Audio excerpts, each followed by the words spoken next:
Hey guys, this is John, and I'm playing JBJ in the 5-minute pool on ICC. I'm going to play Scandinavian. I've been playing this a lot lately. Can't resist, so we're going down uh, not a main road of the Scandinavian, but an important one where white plays knight f3 on move 3. This is a definite possibility, and you do see this from time to time. Now, because white castled on move 5, they haven't been able to occupy the center as aggressively as they would have liked. They would have loved to push the pawn to d4 and, if possible, play c4 thereafter. But now they haven't been able to do that. So I am liking my position already. I've got the pawn established on e5. This move, okay, so h3. Maybe I spoke too soon. Because this move is going to force me to part with the light square bishop unless I do some crazy h5 move, which I don't think would be advisable. So I take, they take with their bishop. They're threatening bishop g4 and my knight. So maybe queen d7. It's looking like what I'll have to play. Let's do that. Would have preferred to avoid giving up my light square bishop. Maybe I misplayed that. Probably e5 was premature. We'll see when we analyze it. Let's check out who JBJ is. Grant Zhu, 17 years old, according to his finger notes. USCF 2321. What is the point of this move? Kind of don't understand why they're giving up their good light square bishop, but we'll find out. Check. Okay. Just king b8. There's no tactic or anything. I mean, e5 is hanging, d8 is loose, but I don't imagine that would justify the move bishop takes c6. So, okay, rook e1. I can play knight f6 with tempo, but the e5 pawn is questionable after that. Probably I should go f6, just be solid. Yeah, let's play solid chess. The queen being here might make it slightly difficult for me to develop. Thinking knight e7 next move, maybe. We'll see if they play a move like, oh, b4 would lose the knight, so that wouldn't be good.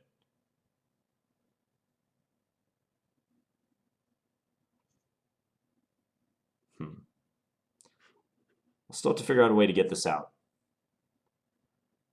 Maybe knight c8 next move if I really want to solidify and guard a7. They play a4, okay. I could play h5. h5 is probably not a bad move. Yeah, let's do h5 just to back their queen off. This might be a weakness, but I think it's worth it to knock their queen off balance and maybe even initiate a pawn storm to counter their pawn storm. So they're offering to take this to an endgame. If I take, they take with a pawn. I might be slightly worse in that endgame. Maybe not, though. Let's see. Take, pawn takes, knight c8. Idea, bishop b4.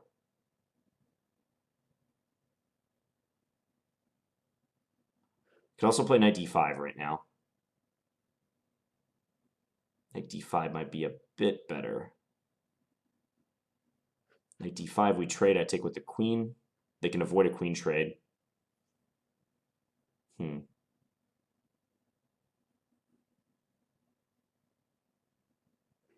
going to go for this line. And we'll just try to play bishop b4 after this. Maybe rook ed1 would be a good move. Yeah, so he has knight d5. Nevertheless, I think this is okay. And if they go knight d5, we'll just drop the bishop back to d6 and then play c6.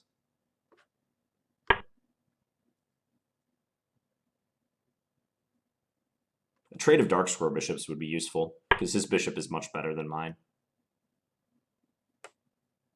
I think that move wasn't so good by him. We'll find out, but if his idea was c5, that's just downright bad, because I can play c takes d5, c takes d6, and then d4. So now he's got some weaknesses on this wing. Okay, let's bring the bishop back in here. Knight a2. Yeah, he's definitely trying for c5. Okay, let's bring this back. c5 will probably be played. I think I'm just going to trade everything. Check. We'll just swap. And I'm thinking maybe I can reroute my knight somewhere. Question is where?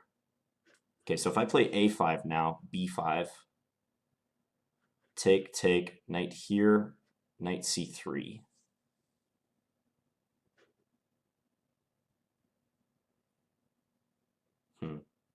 Okay, this is what I'm going to do.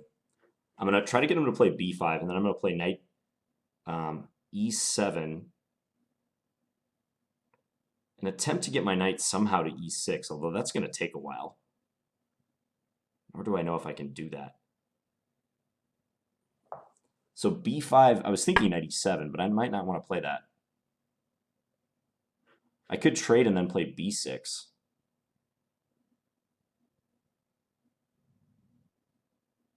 That also doesn't look so good, though.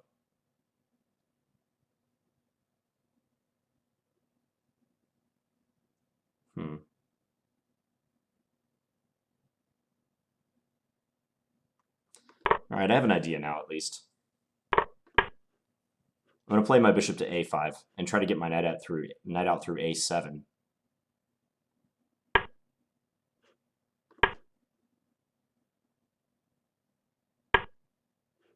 Okay, so this is what I was thinking. Maybe he can just go knight d5. But knight d5, I have a2. Okay. And he has to play bishop here. Now my knight should be able to get free. He has to play b6 if he wants to keep the pawn.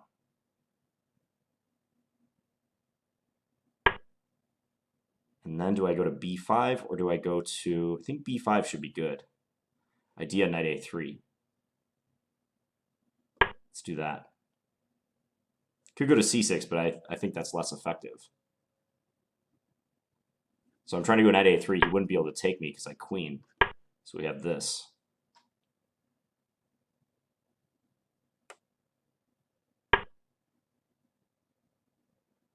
And if that, I think I can go here. You just double check.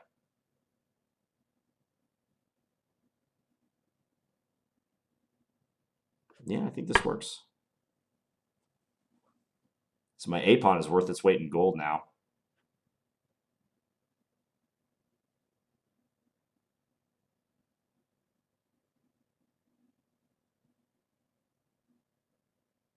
King e2, I take. Okay, he's just going to try to give up a piece now. Can I queen and win without even allowing counterplay? I don't have time to think about it, but we'll find out.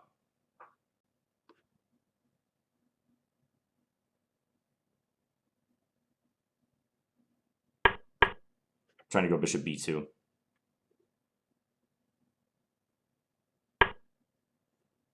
Check. Now I'm going to go bishop d4. Yeah, this is over.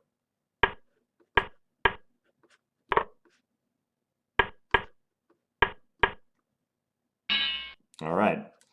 So my A pawn really helped us out in that one. Provided a lot of counterplay down the stretch. That was a crucial moment right here when I played a5 and he responded with b5. Like that whole sequence and the implications of the trade in a4. Let's go back and have a look. So Scandinavian, where he played knight f3. This is an underrated move against Scandinavian. I've actually recommended it to some students in the past when they've had difficulties meeting this opening. But basically, White's plan is to play d4 and c4 and only then knight c3. So they want to try to establish two pawns out in the center without traditionally blocking the pawn. Because usually White plays knight c3 and the c-pawn isn't able to advance so easily. The knight is kind of misplaced in this case. So knight f3 is an ambitious move, striving for d4, c4. And bishop g4 is the principled way to reply. And in developing like this, which is not a part of Black's normal strategy in like a typical queen a5 Scandinavian, in developing this way, Black is trying to beat White to the punch, let's say, and make sure that there'll be plenty of pressure on d4 before the pawn actually hits d4. Now, they usually play d4 right now, the point being that black cannot win the d-pawn because of bishop Check. takes c6 check, winning black's queen. So after d4, there's a lot of theory when black castles, and it's a battle of, does black have enough activity to compensate for the coming pawn advance from white? So that's what usually happens that way. He instead played castles, though, and I just castled queenside myself, and then he played knight c3. See, f5 is usually the best square for the queen, but I'm kind of second-guessing it now. Maybe I should go back to d7, considering that I had to retreat to d7 anyways. I'll add the engine right now and just see. Yeah, the engine likes queen d7. And then he's unable to play d4, because I can just take and win the pawn on d4. So maybe queen f5 was a mistake. He could even play h3 right here, couldn't he? And then if I take, I have a similar problem to the game. He's threatening bishop g4 and also the disruptive bishop takes c6. He played d3. Yeah, now I should probably play something like knight f6. That way, after h3, I can trade and maybe play knight d4. And there's no bishop g4 thanks to my knight on f6. So e5, h3, and reluctantly I traded and then brought the queen back. This move was baffling, though. Bishop takes c6. See, the engine likes that. It just surprises me. Maybe the point is black will get the knight into d4, and I'll threaten to take this bishop anyways, but I don't know. Psychologically, I would have a hard time playing bishop takes c6. I like my light square bishop if I'm white. Check. He probably does have a small advantage, though. It's harder for me to complete my development, and I'm having to put a lot of pawns on dark squares with my dark square bishop. Here I played knight e7, and then h5 kicking his queen. Okay, and I did enter the endgame. The other move I was thinking here was knight d5, but it looks like the endgame's all right. Maybe knight c6 did deserve attention. Because b4 is weak, it might be nice to threaten to come in there with the knight, or even d4 in some cases. But I had a plan of playing knight c8 and then bishop b4 and maybe popping this knight out to d6. Excuse me. So after knight c8, he played rook e d1. The point of using the e rook is that he wants to get out of the potential pin. If he were to use the a rook, then bishop b4 pins him. He can't move his knight. So rook e d1, I played bishop b4, drawing his knight forward, but then I went back here. c4 seems anti-positional to me. I don't like that move. But it might work out all right. I guess the computer doesn't hate it so much. c6, the knight comes back. Because when you play c4, like now the b4 square is permanently weakened. But then again, if he gets his pawn up to c5 and can follow quickly with b4, maybe that doesn't matter. So I did this. Knight a2 was a good move. I probably underestimated that. Bishop comes back here, c5. Now I don't want him to start cramping me on the queen side when I don't have any counterplay. Check. So I tried to exchange a little bit with the plan of undermining his b-pawn when it hits b4. Still very level. a5, now b5. If not b5, what else makes sense? The computer likes f4 for white. But it appears that I'm out of the woods at this point. Any initiative or advantage that white had has been, it's dissipated. So he played b5, and I took. Initially, the engine didn't like that, but now it is. Take, take. Really likes b6. I thought about that move, but I wasn't sure if I'd be able to get at b5 quick enough after this. But maybe I can. It's possible that this a-pawn, just like in the game, provides an ample source of counterplay. It prevents his knight from straying too far and going in and attacking my weak b-pawn. Yeah, it already gives black a nearly decisive advantage. Yeah, that a-pawn was an all-star. So I took and played a4. And now he should play b6 and restrict my dark square bishop. That makes perfect sense. I'm sure in retrospect, he would agree that this is a good move. I can bring my knight into c6, but now my dark square bishop is cut off and can't assist in the advance of this pawn. Because being able to play bishop a5 was a huge opportunity for me. Even here, after a3, b6 should be played. Because after bishop c1, bishop a5, and now white is fighting for his life. Yeah, knight d5 was bad. Should go knight a2. Okay, yeah, that also makes sense. Then I can play knight a7, hitting his b pawn. And I would assume in an ending like this, black is the one who's playing for the win. I'll hopefully quickly get my king up, and this pawn might be toast. So he played knight d5. I played a2. Yeah, and it looks almost like a forced win after this. I played knight b5. I guess knight c6 is also good. Say king f1.